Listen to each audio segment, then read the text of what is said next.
welcome back to Young and Unscripted. I am so super excited to announce our next guest on the podcast. He is an award-winning playwright and he has changed the face of British theatre. Please join me in welcoming none other than OBE Roy Williams to Young and Unscripted. Roy, welcome. Thank you. That's a great intro. Hey, thank you so much for coming on. You're such an inspiration for so many creatives. Oh, you are. okay. Well, you really are, especially to me. So thank you for spending this time to share your story. Mm-hmm. Right, let's start at the beginning. Oh. Let's start with young Roy living in Notting Hill with his mum and your siblings. Yes. When, at that point when you were younger, when did you decide that the creative industry might be something that you want to explore? When was the first time you were exposed to it? It wasn't any sort of actual thing. It was kind of sort of culmination of things. I might need to just go back a little bit further. Yeah, absolutely. When I was born, I'm the youngest of four. Mm-hmm. So my older siblings were a lot older than myself. So I couldn't say that we had a close relationship growing up. Okay. Not in a bad way, it's just because the age. My oldest brother Mark was 16 years older. When you're a kid, that age gap is a chasm. Yeah. It's huge. And so with my sisters and my brother. So by the time I was sort of 8 or 9, they'd all pretty much left home and living their own lives. So I spent a lot of time on my own. And I was just one of those kids. I always enjoyed my own company. I always had my nose down in a book or watching television because that was the only sort of two sources I could access to. Yeah. Really, television or reading a book. Yeah. My mother was an avid book reader, so that helped. So she read the classics, read loads of books, and when she was done, she would give them to me, and I would read them.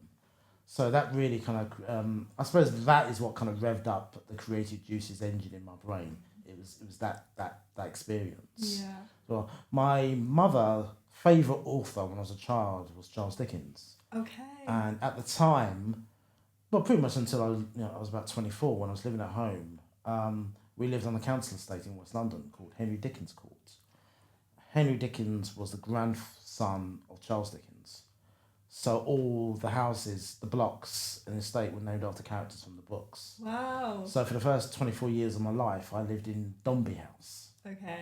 So I was kind of surrounded by a sense of literature. Yeah. All these unusual names, Dombey House, Nickleby House, Copperfield House. And I didn't realise so much later there were characters from the books of Charles Dickens. So that sort of notion of literature was kind of all around me growing up, really.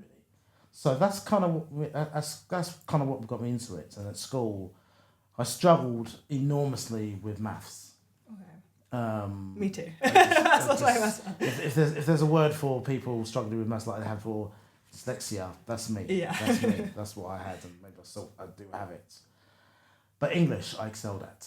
I loved English. I loved anything creative that just that allowed me to be creative and expanding my mind. That's the only thing. English was the only subject I had patience for, and I just kept more attention, and then subsequently, drama kind of sort of edged its way in. Yeah.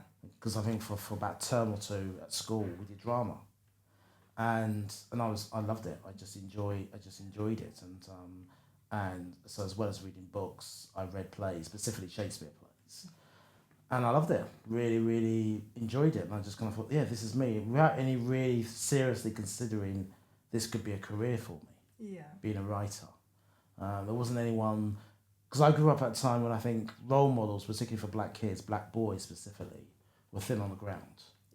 And the only kind of role models we had were sportsmen. Mm-hmm. Because I was at a time that's, it may sound hard to believe now, but I grew up at a time when, black footballers were starting making their mark in professional football teams. You'd be lucky you saw one in one team, but it was growing. Yeah, there was a sense of there were more and more black kids, black boys becoming professional footballers, and they were my role models. And I just thought, they're great. And for a while I thought, that's what I should be like. I should be a sportsman. I should be a footballer. Right. Unfortunately, I was hopeless at sports. Terrible.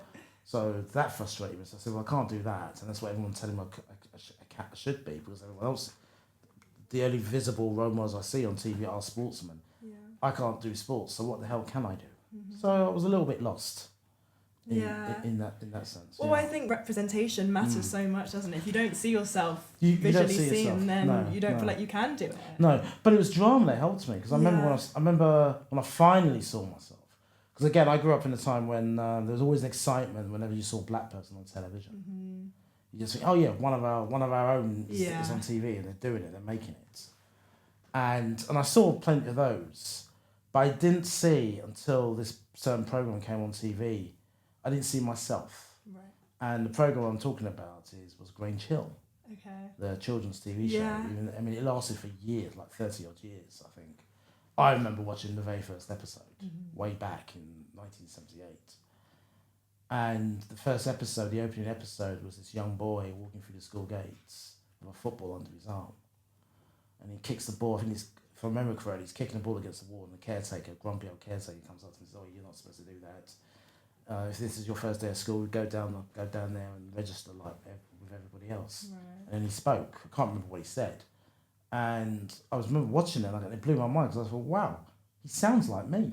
He sounds like my friends at school. And that's the first time I ever heard myself being reflected in drama. So that helped to keep me well interested in all notions of drama. Yeah. I think. So. And with your childhood then, growing up, and you said you weren't particularly close with your siblings, how do you think that shaped your narrative voice today? Do you think there's anything that in your childhood you then translate into the work you write now? Well, I mean, I think you ask any writer, they always use a bit of their own experience in terms of what they're writing about. That's where they start from. I'm no different. So yes, I've done that. I wouldn't say directly to do with drama. I mean, it's kind of impacted me in ways of just how I am and how I am with friends and certain. I wouldn't say it's got anything. I mean, apart from certain experiences that happened to me and to my members of family, that certainly influenced me. Yeah. But not just that, just anything. What's going on with my friends, and also more importantly, what was going on in the world at the time. That's informed me as well, I would say. I mean, if anything, it's kind of me liking my own company as a kid. That's helped me be a writer. Actually, so I'm used to kind of being on my own. I crave it. Yeah. And I can sort of, I can shut out the outside world and say, okay, this is what I've got to focus on for the next few hours, so I will do it. Yeah. I'm very, I'm very good at that. I like to think. I mean, I have my lazy days like everybody else, but ultimately that's something I'm good at, and I think I've learned that from, growing up a lot and spending a lot of time on my own. I would say, yeah. And then you went to Rose Bruford, is that? I went to Rose Bruford, to study. Yeah. How do you think that course really crystallised your vision as? It was essential, because I remember, again, if I could just go back, I remember, bit of confession. Before a playwright, I was an actor. Oh wow! Yeah. Okay. You won't find anything of me. Don't even bother going on IMDb. You'll be wasting your time. Why did you not want to continue with acting? It wasn't me. I did enjoy it. No, that's not true. I did enjoy it. Okay. But it wasn't me. I had no desire to sustain it as a career. It just, I just felt, even when I was auditioning, I felt I'm taking somebody's place. Right. I enjoyed it to a certain degree, but it wasn't. I remember all the jobs I got whenever I was doing a play or something, I always found myself hanging around with not with the actors, but with the writer. Right. Yeah. Because I kind of thought, you're more what I want to be like. Yeah, and to tell your own stories as well, rather than having to just tell somebody else's. Yeah. So I was doing that for a while and grew quite tired of it, and I was asking myself, okay, what do I want to do? And I knew what I wanted to do. It was easy answer. I wanted to be a writer. But I was put off it for quite a while, because back at school, my last year at school, we had a careers teacher coming in to help us. Okay, boys, what do you want to do with your life? Here's how we can help you. Do you want to go on to college? Do you want to stay on, do your A-levels? What do you want to do? And I wrote down on a piece of paper, I wanted to be a playwright, stroke screenwriter. And we handed in the forms back in, and she was going through them, the teacher, and she held up my form in front of the whole class and said, this boy wants to be a writer. That's not very realistic now, is it? Oh. She didn't say my name, which was kind of her. But she said That's that. Awful. And I was 15, 16, and when an adult who's older than you says that, you take it, you say, okay, fine, yeah, she's right. She knows more about the world than I do, so I let it go. I gave it up. I didn't pursue it. And the twist of the tale is, sadly, that that teacher, she was black. Oh no, that's horrible, isn't it? It just deflates you. Yeah, you think I didn't know it at the time. I just accepted it because I enjoyed writing, but I thought, yeah, she's right. I can't do it as a career. I don't think maybe I'm not good enough. So let it go. Try something else. So I tried acting. I tried various other jobs, but nothing was fulfilling. Right. And I never stayed longer in any job that I had. Okay. So just go forward after Rose Buford. I got a job working. I used to do lots of front of house in theatres in the West End, and occasionally, if someone's off sick or running late or something, they would ask me or a few others to go to stage door and be a stage doorkeeper for the day. So I did a lot of that. Yeah. And I was just flicking through the stage newspaper one day, and it said 3-year writers course at Rose Buford. And then I remember the last rejection letter, because at that time I'd been writing, and I wrote my first play, and I sent it around to all the theatres, and got very polite letters saying thanks but no thanks. These are the days of when people actually wrote letters rather than emails. Yeah. And there was one from one theatre in particular, and they said you got a really good voice, Roy. You really know how to you got a real good gift for how people talk to each other, but you need to see more plays. You need to read more plays and see more theatre. Okay. And they were right. They were absolutely right to do that. And then I thought, so when I saw the ad for Rose Buford, I thought, go for it. So I just printed up my play. These are the days when you did that. To go and print it out, put it in a brown envelope, sent it to them as part of my application. Yeah. A couple of weeks later, I got a letter saying inviting me to come in for an interview. Came in for the interview, and then about a few days later, I won a place. Amazing. During 3 years. Yeah. Writing school. So that was what good. do you think your biggest takeaway was from that course? Oh, so many things. I mean, I was kind of there for me, really. I just wanted to do what that theatre advised me to do. I just wanted to see because I knew I was committed by then, but I also knew me. I knew I had lazy bones at that time. I knew I could be lazy, and I needed to be in an environment where theatre is it. And you also, because we were students, we've got a lot of free tickets to go and see shows at the National and the West End, at the Young Vic, and so on and so on. And that's what I craved. That's what I knew I needed to do. If I was kind of telling myself, okay, if you're going to take this seriously, if you want to do this, this is what you got to do. And I did it. So if it wasn't for those 3 years, which went by amazingly quick, I could not believe how quick 3 years go. It's quick, isn't it? I can't believe scarily quick. Yeah. And I'm glad I did it, and I came out much more informed about theatre and more specifically about playwriting. Yeah, and in your early career, did you work a lot with Don Kinch? Yeah, Don Kinch was quite. Again, he was another person who really lit the fire for theatre for me. Yeah. Because growing up, if I just go back a little bit, I was very creative and I loved reading books. So for a while I was thinking maybe I could be a novelist. Okay. But then Don came along, and he used to run a Saturday school in his flat in Holland Park.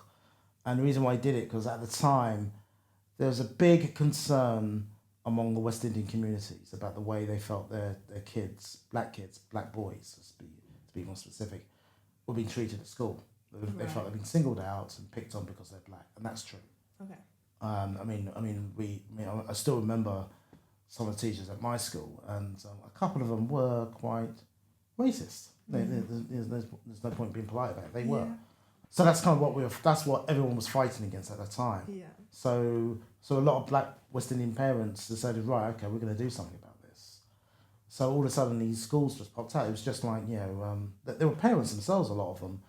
And they said, okay, right, I'll run a little school for kids in my house. And the parents would send their kids to go along if they felt, you're falling behind, you need to brush up, go and see Mr. So-and-so over there.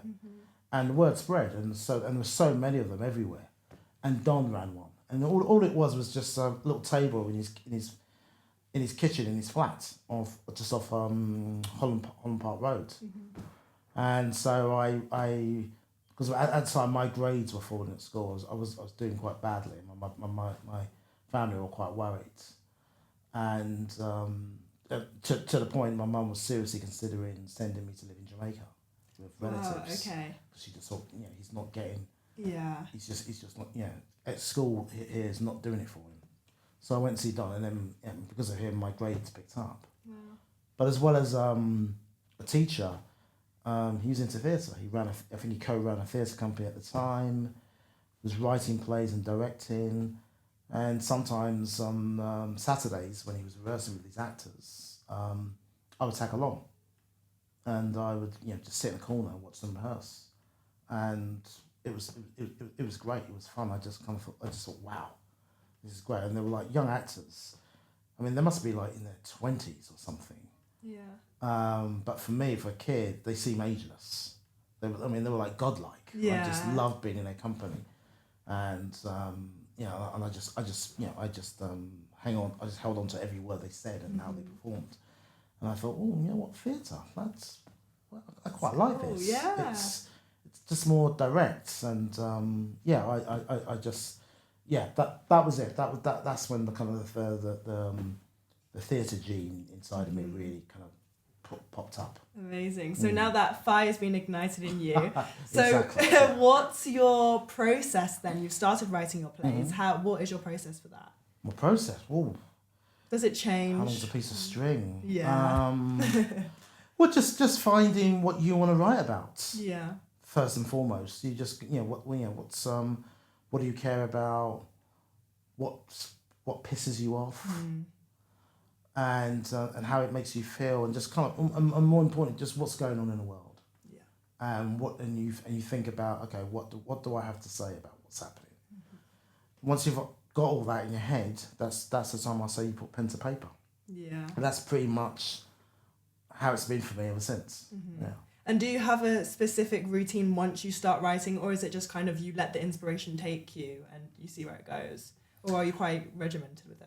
I see where it gets me. I do a lot of writing in my head before I start writing paper. I like to have it sort of I just want to get a sort of series of images in my head before I start working. Yeah. I mean, do you mean like sort of practically? Yes, yeah. When you're actually, because obviously a lot of people, they'll say they struggle with writer's block, or they want to know how they can continue their stories. How do you know? I think for them, I mean, and this is something I had to almost learn the hard way when it comes to like things like writer's block is. I think writer's block for me, and others may disagree. I think it's when you reach. It's basically it's your brain telling you to take a break. You're working too hard. Stop exhausting yourself. Yeah. And so it could be that. It could also be is you've reached a point where you have to ask yourself, okay, why do I want to write this play? Why do I want to tell this story? Do I like it? Yeah, and ask yourself hard, honest questions about it. Yeah. And if you do want to carry on writing it, then just give yourself a break. It's not a race to write a play. It takes as long as it takes, I would say. So just give yourself a break, relax, and also is accept the fact that it's not all just gonna magically appear in your first go. Yeah. It's not gonna make sense. It's not gonna be good. Yeah. It's so hard, isn't it, with like your first draft and you're like, oh, this is it, and it's like, no, you have 100 more to do. Absolutely. No, I mean, if you say this is it with your first draft, I'd be worried. Yeah.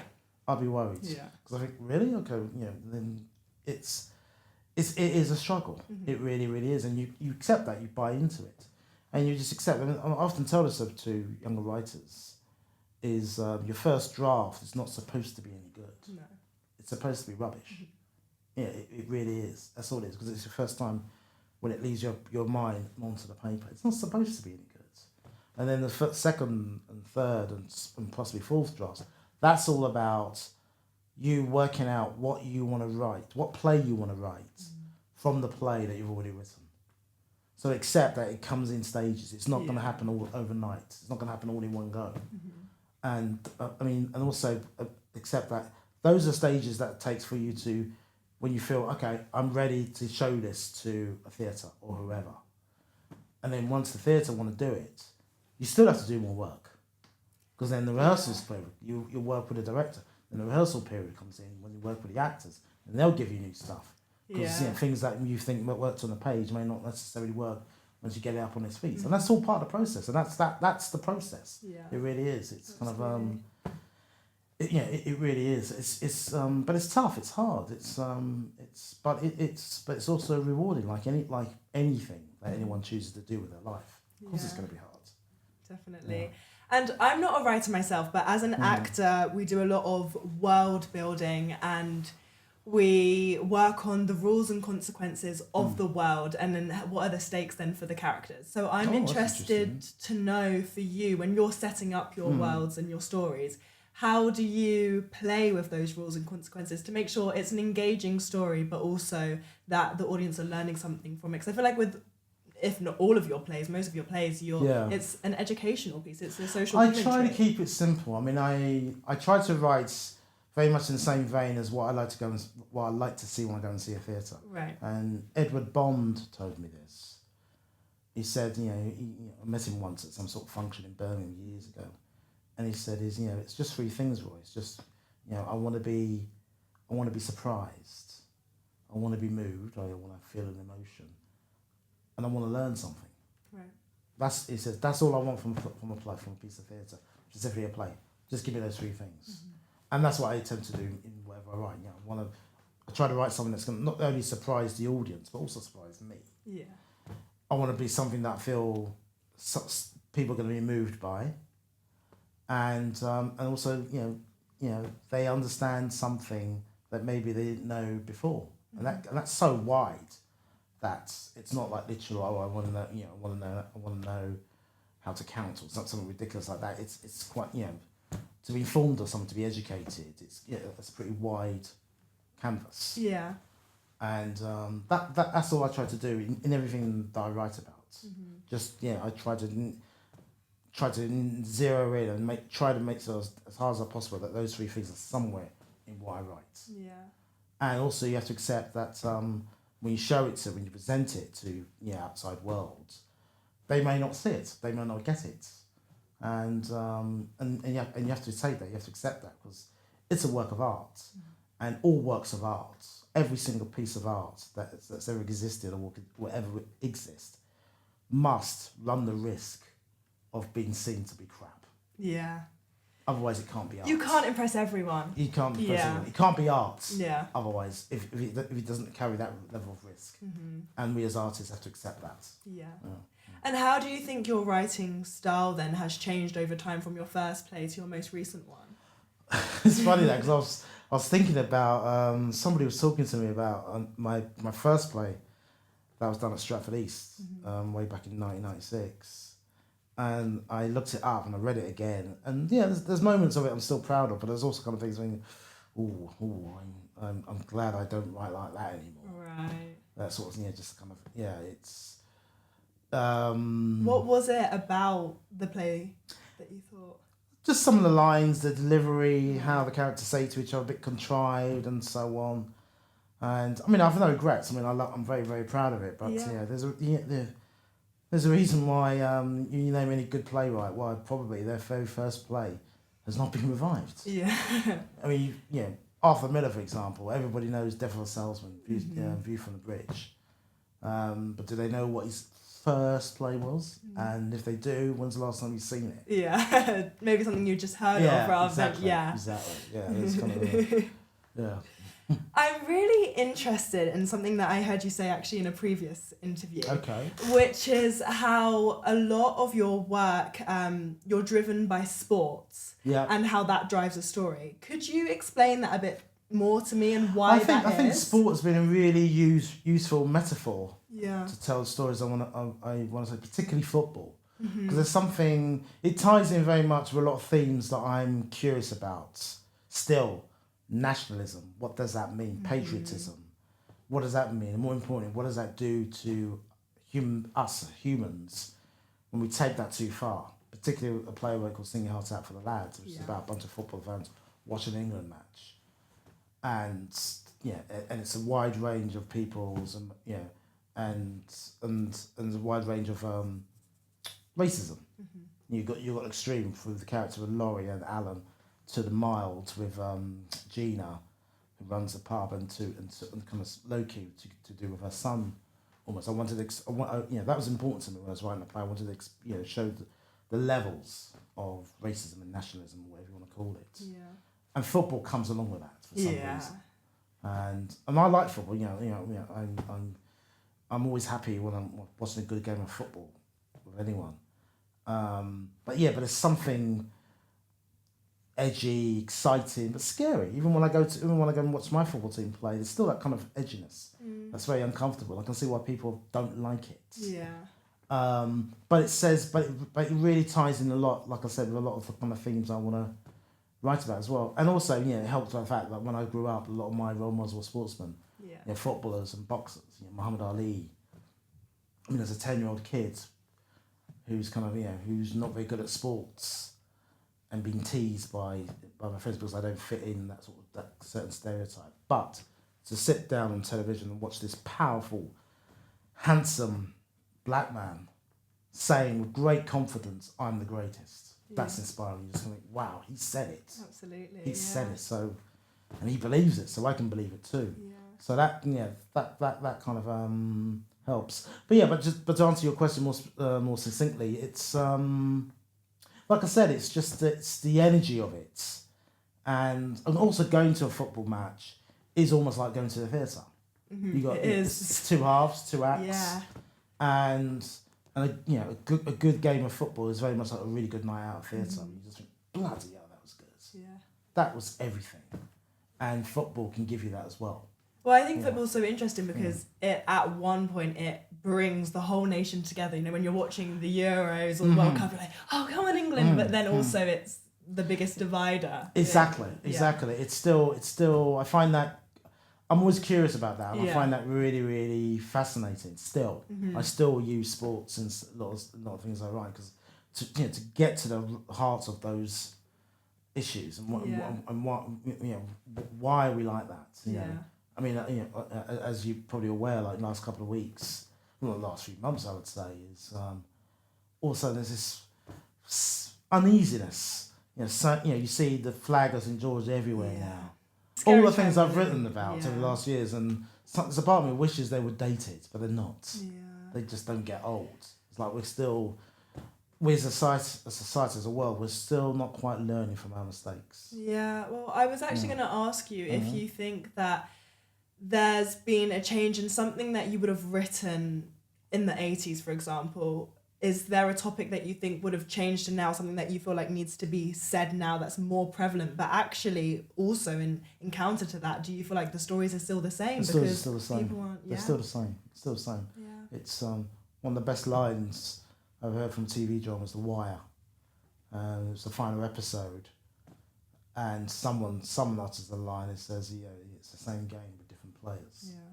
Because in The Wire, I don't know if you've watched it. You follow these characters, all telling a story about Baltimore, and some live, some bad things happen to them, some die, and then you see a new generation of different characters taking their place. Yeah. And it returns to the rock when he says, same game, different players.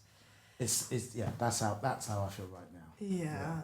And with those characters, for example, the ones in Sing Your Heart for the lads, whose opinions and views that you maybe don't agree with politically, how do you tackle that when writing? Because not easy. But you just got to take a deep breath and tell yourself why you're writing this. Yes. What you're trying, what it is you want to say, and use them. Use their offensiveness and what the things they say to tell a story that you need to tell. Yeah. And you don't let so you don't let yourself off the hook here. It's because it's important. You say, okay, no, this is a play I want to write. Yeah. Yes, Alan's views discussed. Of course they do as a black person. But I need those words. I need him or someone like him in that play to tell the story I want to say about the evils and the dangers of nationalism, and questioning the very notions of it. So I need to have his voice. I need to put his voice in that play. That's important to me. Yeah, because I remember one actor who auditioned for it. He didn't know anything about me or anything I'd written, so it was a surprise to him when he walked to the rehearsal room and he was introduced to me as a writer. Because at the end he said, "I'm not being funny, Roy, but I'm really surprised you wrote this." I said, "Why? Because you're black." Well, and I take that as a compliment. I really, really do. It's just like I said, because the subject matter was important to me, and I felt and I needed those words, and they weren't easy for me to say. They should never ever be easy to say. Having those characters say those words. I remember the actors who were playing. Even the actor who was playing the extreme right winger. He really. He understood the reasons why, but he was saying, "I'm really uncomfortable saying these words," and I said, "Good, you should be. Yeah, you should be uncomfortable. That's the point of it. That's why we're here. Yeah, but you've got to say them anyway." And I that's how I felt when I was writing it, and the research I had to take was very disturbing and uncomfortable. Yeah, because I remember first writing it, that was like, those are the days when when everybody had was starting to get the internet, but you still had to do it on telephone dial-up. So I remember going online and my phone making that creaky noise, but then you're hooked online.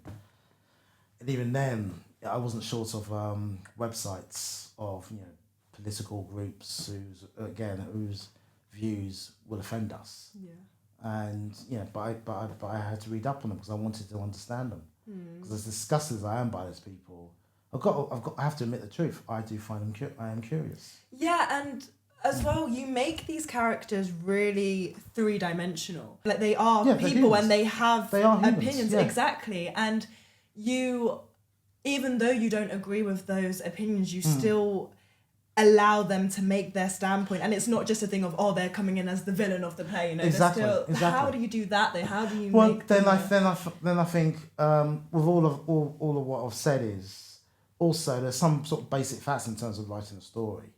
I always argue, which I always feel will help people to write a good story, is twists and turns, have a beginning, middle, and an end, and always try to find at some point in whatever you're writing that if they even exist in your story, if there's someone you identify, that's my hero, they're the good person in my play.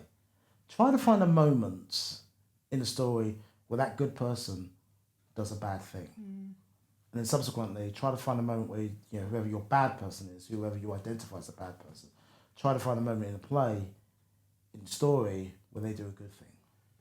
Yeah. That just helps. It just brings your play to life. It lifts it. And it makes it interesting and challenging for whoever's going to read it or going to come and see it. Yeah, there's two sides. Just find those moments, I would say. Yeah, really that's really interesting. So there's two sides of every person. Everyone has one view, but actually it's rooted from something. That's fascinating. Yeah. And going back to that quote of the game changes, but the players stay the same. Yeah. With Days of Significance, that was based on Much Ado About Nothing. Inspired. Yeah. Inspired. Yeah. So obviously that's a Shakespeare classic. How, in today's society, do you think those classics are still prevalent today? How do the stories change? There's a reason why Shakespeare's still being done. Absolutely. And people do it in whatever form they are. And I think if Shakespeare was alive today, he wouldn't have it any other way. So that's the point. Yeah. Because that's the reason why they've been done so many times, because there's always something there. There's something to do with now, and you find those connections within the story. With Days, I just went a step further. Rather than just retelling Much Ado and sort of modernising it, I just lifted the structure, the bare bones of it, and incorporated it in, because Days of Significance is a play of 3 acts, it's a 3-act play, and I would say the vast majority of the plot of Much Ado is in the first scene, the first act. Yeah, I would say I just kind of condensed it. But that wasn't something I thought of myself. Because at the time I was approached by the Royal Shakespeare Company, who wanted to commission some playwrights to write an original play. Okay. But the only caveat was it had to be inspired by a piece that Shakespeare had already written. Okay. And I was in the mood. I wanted to challenge myself. I wanted to avoid Othello because I kind of thought that's obvious. Black River, I do Othello. No.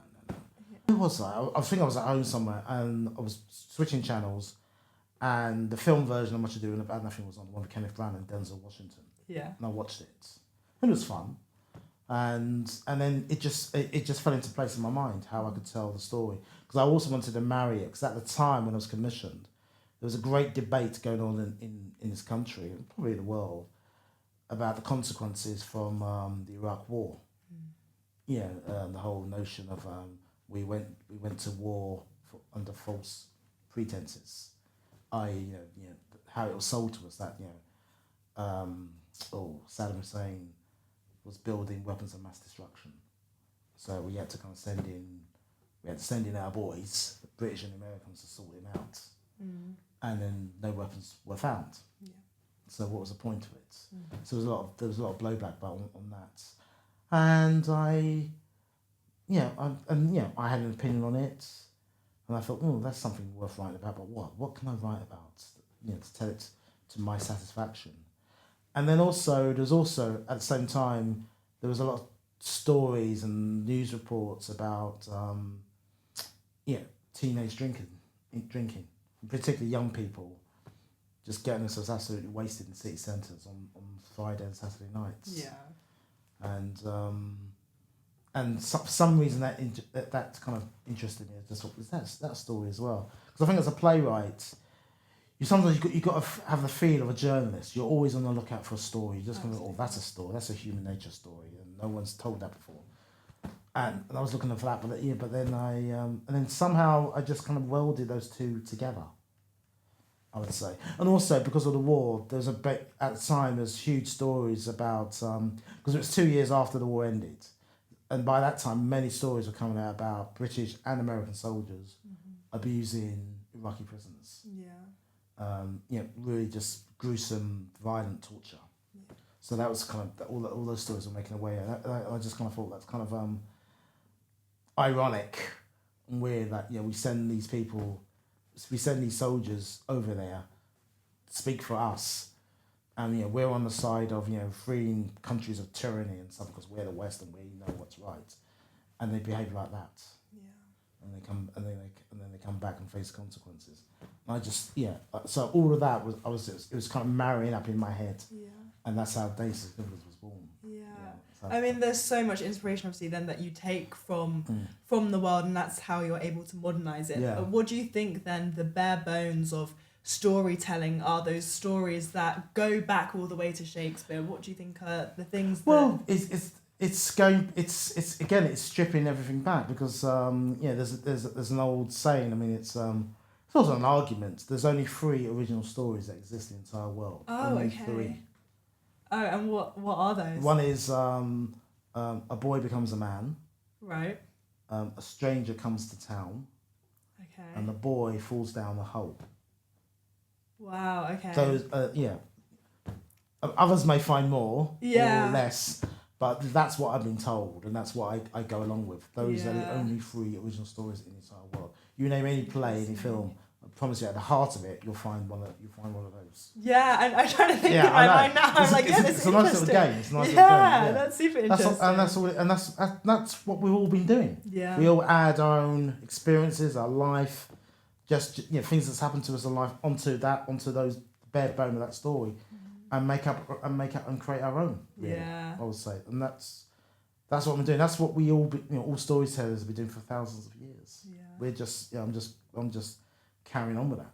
Carrying on the legacy. Yeah. I'd love to now talk about Death of England. Oh. Death of England is such an incredible 3-part play. Yeah. I was in awe of it. I genuinely one of my favourite. It's amazing. I want to know, what was that experience writing with Clint on that, Clint Dyer? Because he also directed it, didn't he? You were co-writers. What was that experience like? I'm not saying this. I'm definitely not saying it because just in the vein of you might be watching this. It was joyous. Aww. It was perfect. Aww. Scaringly perfect. Scaringly good. Mm-hmm. Hard work for both of us, but seamless. Absolutely seamless. I've never written a co-play like that before. Yeah. But the reason why it just felt right that we write it together. I can't even remember who said, "Oh, do you want to write it, or should I write it, or should we just both write it?" I can't remember who said that. Don't really care either. Yeah. It was when we spoke about it. It meant that world meant as much to him as me. It was also interesting because I felt I met a kindred spirit when he spoke about his experiences growing up in the East End of London, and then me growing up in Notting Hill. And there was I thought, well, yeah, that's yeah, I get that. I hear you. I get that. Yeah, yeah. We have a lot in common. And it was just perfect sync. Yeah. I would say. Yeah. And how did you write it? Would you kind of do a draft and then send it to him? How did you co-write it? We kind of found our ways. We kind of sort of stumbled along on it. We began by getting a bunch of actors to improvise scenes that we had in mind, and they all went away and did it. We filmed them, and then we went away and wrote down what they gave us. And at that time, the play was enormous. I would say it was all the 3 plays to get in one play. Oh, wow, okay. And other stuff as well. It was just too big. And then I just instinctively had an idea about, I think we should write this as a one-person play. So we began with Michael. Yeah. Even without thinking about doing the others, we zeroed in on him first. And as I said, I just felt, this could work as a one-person play. He's talking to the audience, and it's him. Because I didn't want to give the audience I wanted them to fall for him, and I just kind of felt if we had other characters, that would just give them an easy excuse to distance themselves. But if he's there, right there, talking to them like almost like he's a stand-up comic, and that's why I draw a lot of inspiration from that, from watching a lot of stand-up comics, right? Because I wanted Michael to have that energy. So I said to Clint, look, let me go away and write a draft. And then if you like it, you do a bit of work on it, and then we'll give it to the National. So I did. He liked it, and then he did a bit of work on it, and then we gave it to the National. Wow. So that's kind of how the first play came about. And when we did Delroy, because there was a key line in the first play with Michael, when Michael attacks Delroy. You never see Delroy, but it's in Michael's words. He attacks Delroy. Yeah. That's how all the plays are linked. And he says to him, you may sound like us, but you'll never be one of us. And I've lost count of the amount of times I've grown up in this country where I've had people have made me feel that way. So that really was pertinent to me, and to Clint as well, as we spoke about it. So doing the next play from Delroy's perspective was easy. And it meant a lot to us because we're both men of colour, and Delroy was a fellow man, was a man of colour as well. So that was more formal, the process of how we worked, and also quite somehow easier. Even though writing any play is never easy, but it was easier because we met up in Clint's office, and we mapped out the entire story, and then we just broke it down into several scenes. So he would say, okay, well, you write scenes 1 and 3, I'll do scenes 2 and 4, and you do half of 5, and I'll do a bit of 6. So we both went away with our own assignments. Homework. Came back, and then Clint would give me his scenes, and I would give him my scenes, and then I would review and edit his scenes, and he would review and edit mine, and then we'd come back together again. And that's pretty much how we've been working with each other since. Very much that way, very simple and very just that way, really. Yeah. And with Death of England, loss is such a huge theme in it. Why did you want to specifically focus on that? On loss? Yes. Because it was everything. I mean, it's kind of Michael's father. That's what it began, because it began as a short film. Yeah. And which involved just him at the funeral. He has that rant and raves about. So that's a loss at a funeral, and we made it purposely as a funeral because we kind of thought, regardless who you are, black, white, young, old, working class, middle class, there's one thing we all share, and that's grief. Yeah. We all have experienced it. If we haven't, we will experience it. Mm-hmm.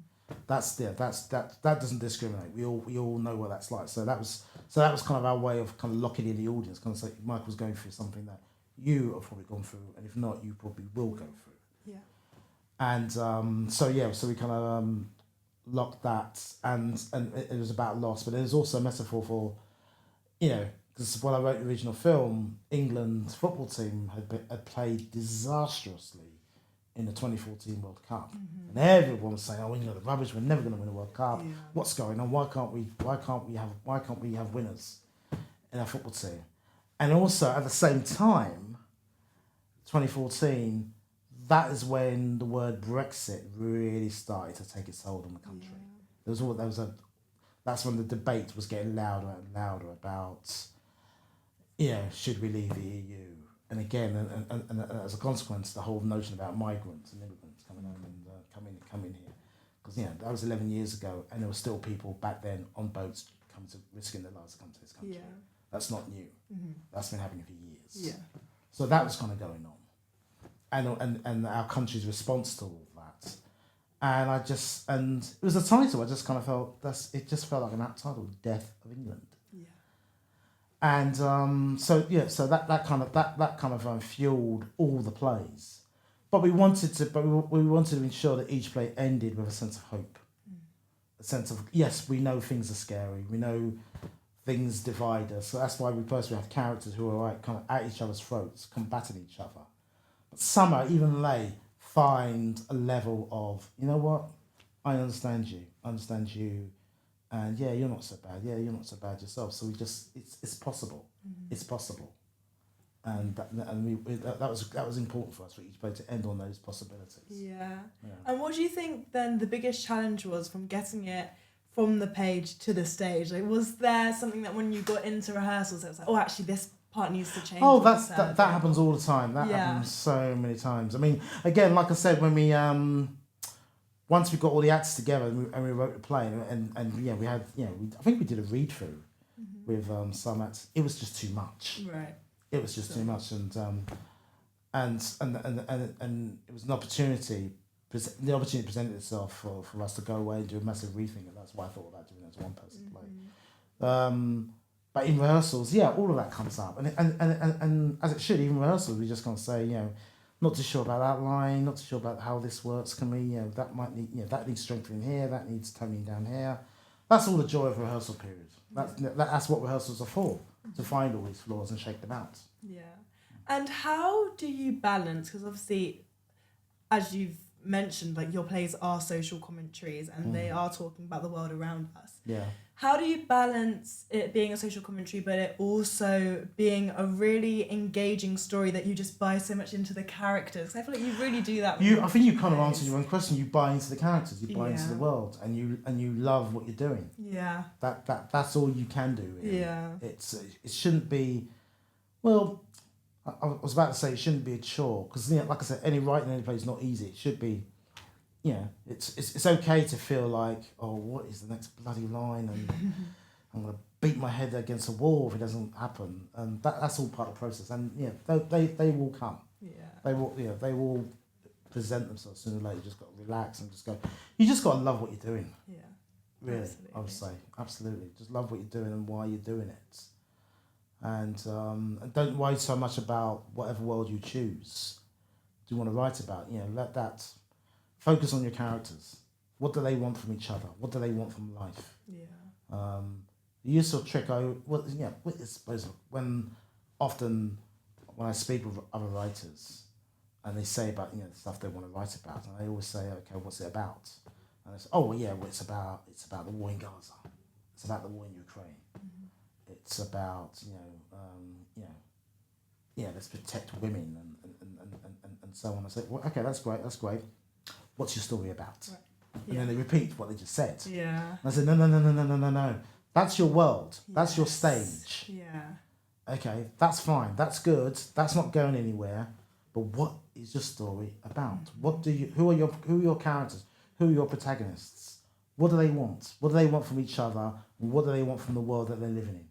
That's what you zero in on. Yeah. That's where the juice really flows. Yeah, exactly. And I think that's also when the audience actually then understand what they're trying to be educated on, because they're like, oh, I really wish that this character could have done this or that they didn't go, and you're like, oh, but the reason they couldn't have is because of then the world. Exactly.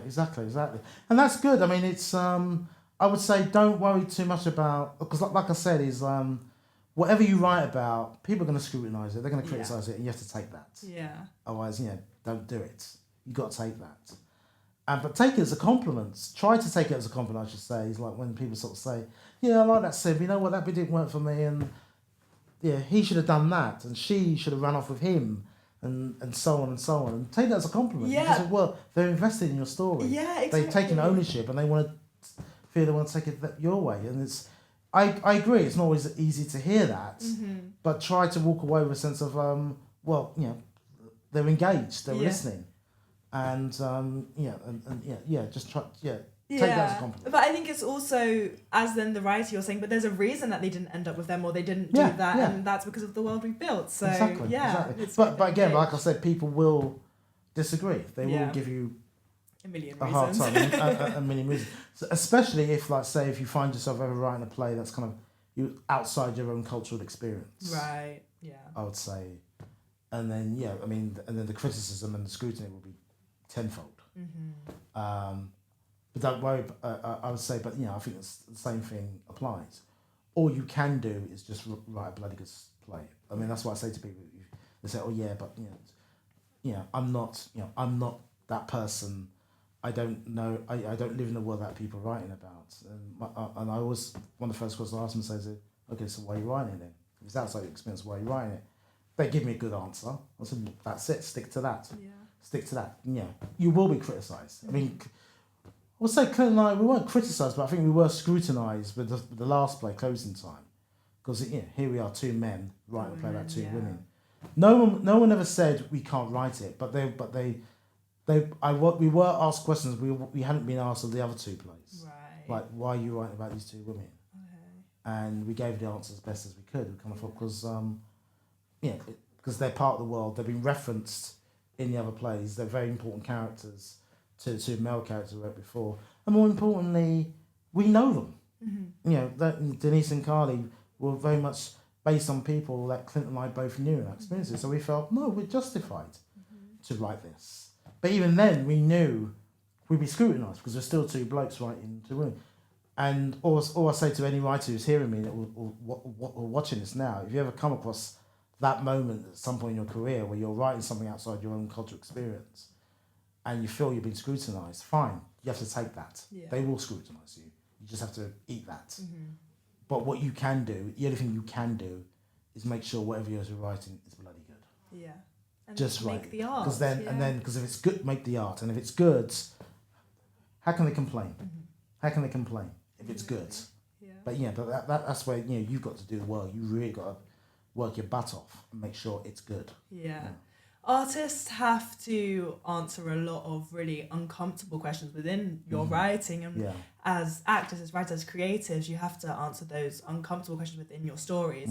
What do you think are some uncomfortable questions and unanswered questions that we have today that need to be answered?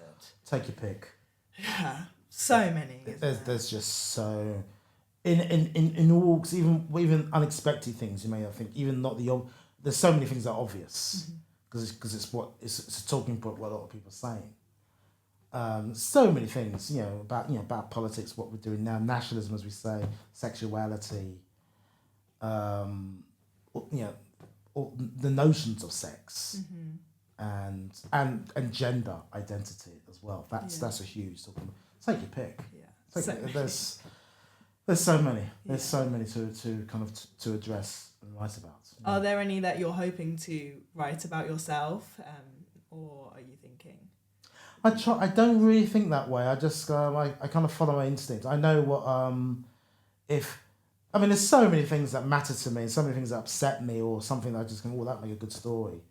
But I try to let it sit in my brain, and if it doesn't go away, then I know that's a play I've got to write, and I will get to it one day. Yeah. And others are just kind of just let that's I'm not ready to write that. Or I can't find. I can think of there's so many worlds I can write, but that's the easier part. The hardest part is who do I pick, which characters and what stories? As I said before, what do they want? What do they want from each other? That's the one that needs answering. And some I can answer very, very quickly. Others will take years. So Roy, my last question for you today is, what advice would you give for somebody who is an aspiring writer? Who is aspiring writer? Yes. Oh, so many. I think I said it earlier before. Is kind of once you actually get to writing, is don't get it right, get it written. That's a very old quote, and one of my tutors at college, Royce Buford, David Clough, said that often, used to say it to us often, and I remember writing it down, and I kind of live by those words. So don't get it right, get it written. I.e., the first draft is not supposed to be good; it's supposed to be written. I think. And others is I think also I used to hear this a lot from people when they say about writing plays. It's kind of I've heard a lot of people sort of say to me, write what you know. And then after a period of time, then I started hearing, write what you don't know. And then I try to cut through it. I think Sam Shepard said this. And again, once I heard that, I quickly wrote it down. It's not about writing what you know. It's not about writing what you don't know. It's about writing what you feel. That's it. Yeah. Ultimately, you've got to write what you feel. Definitely. Yeah. Roy, I want to thank you so much. I really cannot thank you enough. It's been amazing. I've learned so much. Good. Yeah, I'm just so thankful for your time and say thank you. My pleasure. So much. Thank you. This is great what you're doing. Oh, thank you. And we will see you all next week on Young and Unscripted. Bye. Bye.